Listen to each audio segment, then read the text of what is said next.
the next thing I want to just talk about is off. Okay, so not jumping up. So jumping up, it's one of those behaviors that when our puppies are little, we sometimes let them get away with it. And then as they become adults, we don't like it anymore. And we don't understand why our dog jumps all over us. Although Bagel's being so perfect right now. Bagel's pretty perfect all the time. Like, I am in love with this puppy. So just to talk about off, okay. So if we do not want a dog that jumps up on us, when they jump up, the best thing we can do is ignore it, right? So if he jumps up on you, turn away. You can also, like if he got on the couch and you don't want him on the couch, you can say off, okay? Off of the couch. You could even practice letting him get up on things that are okay for him to get up on and then saying off. So Bagel sits all the time around me, right? I move around and Bagel follows me sitting, and that is because I have really reinforced sitting. So if a puppy jumps on me, I do not reach down and pet them. I literally just give them the cold shoulder. But if they sit, I'm gonna pet them, I'm gonna feed them, I'm gonna throw a toy for them. Sitting gets my attention, right? Sitting makes me come alive and pay attention. So that's where I get a puppy that is sitting. When Bagel's gonna meet somebody new, you could ask Bagel to sit and then tell the person, okay, now you can pet Bagel, you can say hello. Really, when we talk about not jumping up, just going back to the rules, if our puppy jumps up, we're gonna turn away and ignore them. If you say anything, it would be off, okay? The second part of that is asking our dogs to sit. So focus on what you want your puppy to be doing rather than what we don't want them to be doing. So we want Bagel to sit. And you know, Bagel came to me so young that you can see when you reinforce sit, you get a puppy that sits, right? So Bagel's not even really trying to jump all over me. I'm gonna see if I come down here. Hi, buddy. Hi, Bagel. No, Bagel's so good. Bagel's so good. Oh, so good. Bagel, where's your Bagel? Where's your Bagel? Yeah, Bagel's like, nope. What am I gonna do? Bagel also knows I have the food, so there's good. So anyway, off. You can point away from you. You can turn away from you and reward what you do, like the sit or the down or anything that are 4 paws on the floor. All right.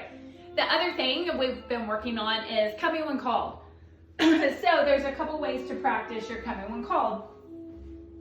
I'm so sorry. I'm just gonna have to keep drinking hot tea, so I'm not coughing the whole time. When we're calling our puppy to come, we want to move away, right? If we back up, that'll get our dog to come. Bagel has an insanely strong nose. So my concern might be if Bagel got out somewhere and started tracking, right, following a scent, if we've not gotten a really good recall, his little brain is like, follow the scent, and he may not even hear you. So you should be practicing his recalls probably daily. Practice in the backyard. Practice letting him go play and sniff around and then calling him to come. When you call him to come, don't stand still and say, come. You want to do more of like a Bagel, come, good boy, yes, right?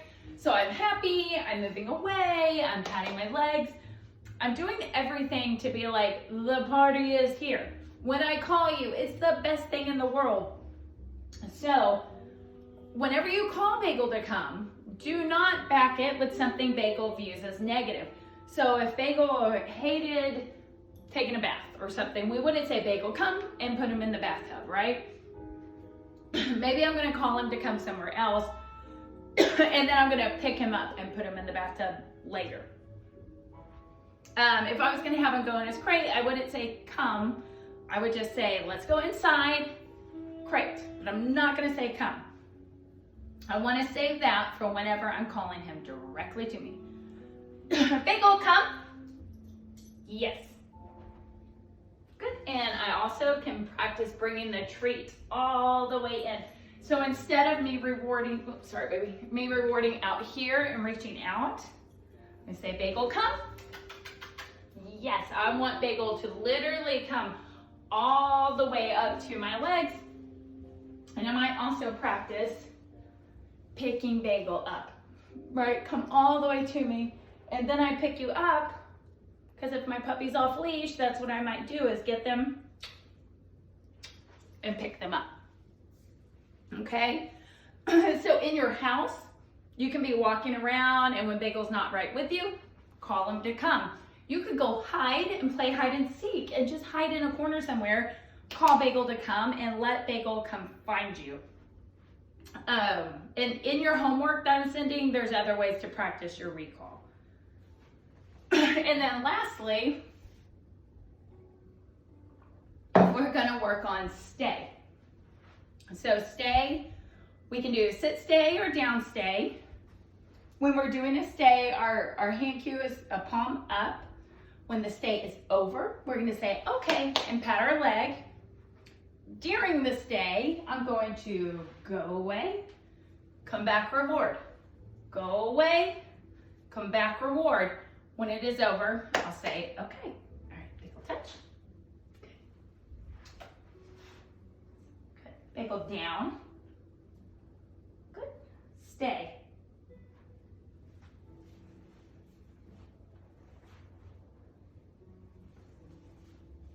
So I come back to reward.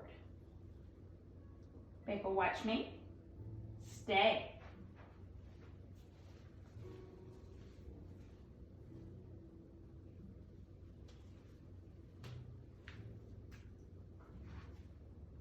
Stay.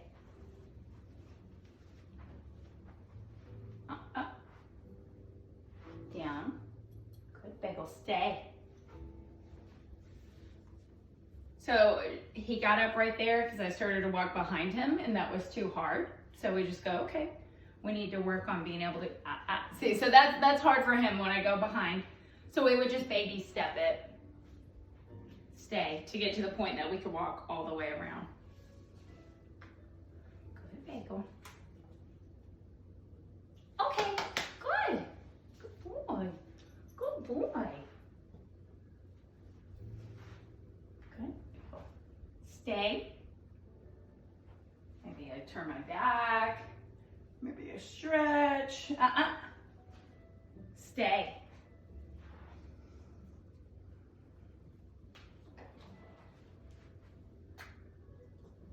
Good. Watch me. Stay. Okay, so I'm really trying to keep my eyes on Bagel so that if he decided to get up, I can really quickly correct him. And when I say correct him, that just means me saying like, and sit, right? Just giving that negative marker and then getting him back in position.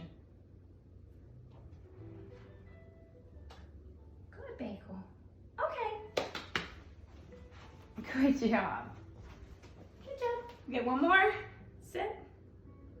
Again, you can do it from sit or down. Eventually you could do a stand stay, but he doesn't have a great stay yet. So, I mean stand, so we gotta get there.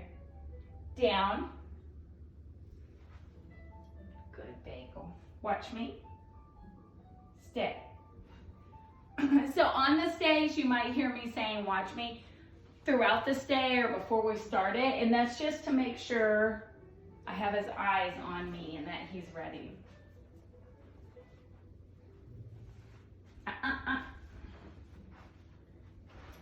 Sit down. Stay.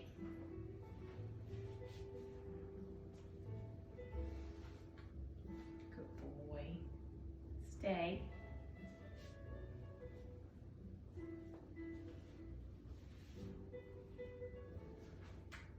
Good boy. Okay. Okay, Bagel. So on our stay, we have the 3 Ds. And so that's distractions. So there's not many distractions in here, right? But a distraction might mean that my cat runs through the room, or, you know, we're out at a park where there's other things going on. So we have distractions, we have distance, so how far away I'm gonna get from Bagel. And then duration. So can I hold a 10-second stay? Can I hold a 2-minute stay? And building up that time.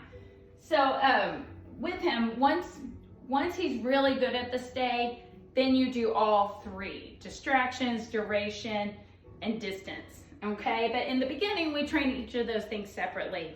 He is a puppy, so really the concept of stay and getting it at his young age, it's all really new. So you just keep asking him to do it, and you keep building it up, and he's just gonna get better and better. And that's really with all the cues he's learning. He's doing a great job, and he's got great focus for a puppy. You know, other puppies his age, there's no way they could just be sitting like that when I'm standing here talking. They might be bouncing and pulling at my pant leg, and he's just very focused. So he's a good boy. Okay.